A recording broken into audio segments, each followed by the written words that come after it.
question Obama, but Obamacare.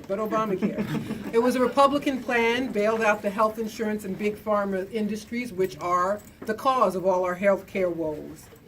He made it clear that the people who loved him most were not going to get any consideration from him. We got a lot of scolding, but that was all. Wars of aggression against nations we used to support, and nothing else but a black face in the high place. But the Democrats were on shaky ground. The Obama team's marketing got him into office, and covered a multitude of sins.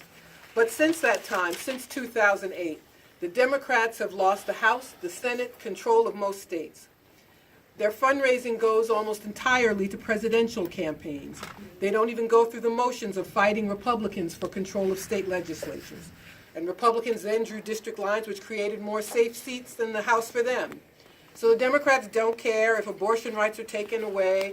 They don't care about voter ID laws and voter suppression, which steal votes from black people. Hillary Clinton probably lost the key states of Wisconsin and Michigan and Pennsylvania because of voter suppression, but she has said nothing about it until a couple of days ago. And the rest of the Democrats are equally silent. Around Inauguration Day, Congressman John Lewis was asked if he thought Trump was a legitimate president. And he said no. Did he say he was illegitimate because of the Electoral College? No. Did he say he was illegitimate because he owed his victory to black voter suppression? No. Mr. Civil Rights Icon said that Trump was illegitimate because of Russia. Russia, which is all they can muster to hide their failure and keep the war party in business. It must be clearly stated as often as possible that the Democrats are to blame for Trump's victories.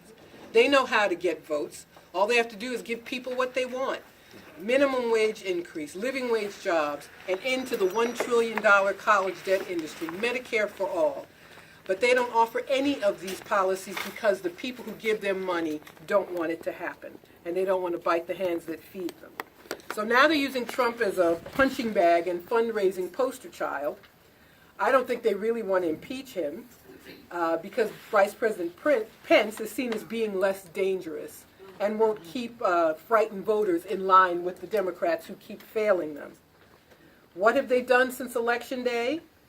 They have refused to even give the appearance that they are willing to push for even meager reforms. Look at the race for the DNC chairmanship. Keith Ellison is not as progressive as advertised. Yes, he endorsed Bernie Sanders, but that's about all.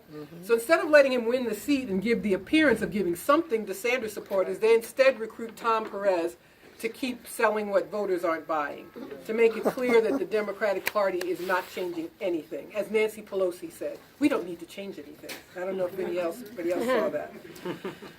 But anyway, at this point in the conversation, we always hear about lesser evilism and the Republicans are so terrible and third parties are just spoilers. But I say, first of all, the Democrats can't even win anything anymore, so they can't even give you a semblance of lesser evilism. So we have to talk about replacing them and having a true workers' party, true peace party.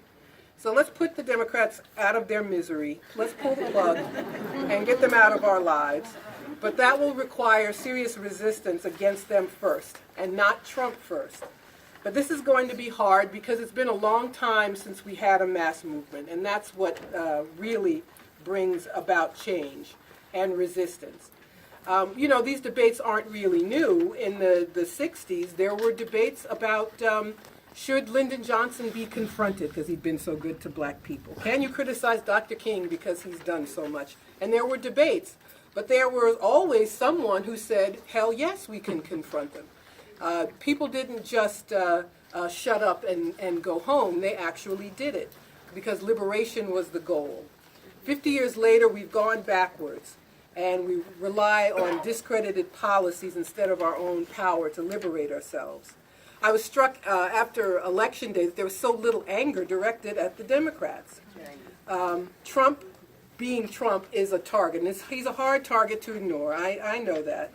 But he's always doing something. He's tweeting something crazy or pushes the president of Montenegro or doesn't know who Frederick Douglass is or puts his dumb son-in-law in charge of foreign policy. There's always something to pay attention to, but that should not fool us.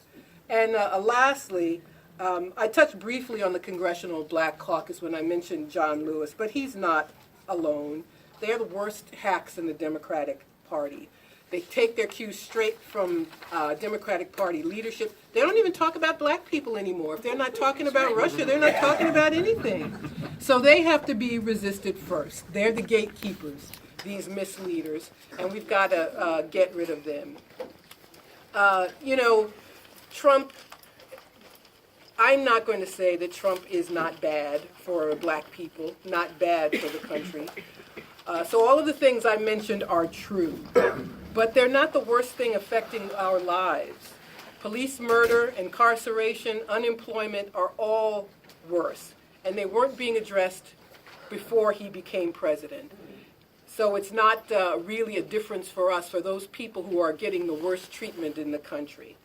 So resisting the Democrats first is essential, because they brought all these calamities into our lives, and there's no reason to believe that they will be any different.